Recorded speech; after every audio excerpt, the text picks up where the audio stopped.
Hi everyone, welcome back to another video from Webtech Tutorial.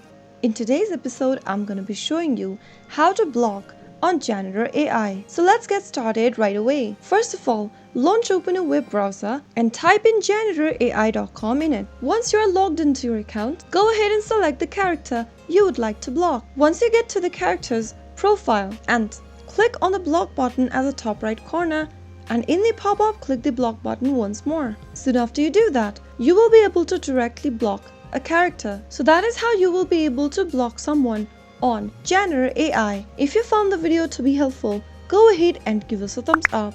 Don't forget to subscribe to our channel by hitting the subscribe button.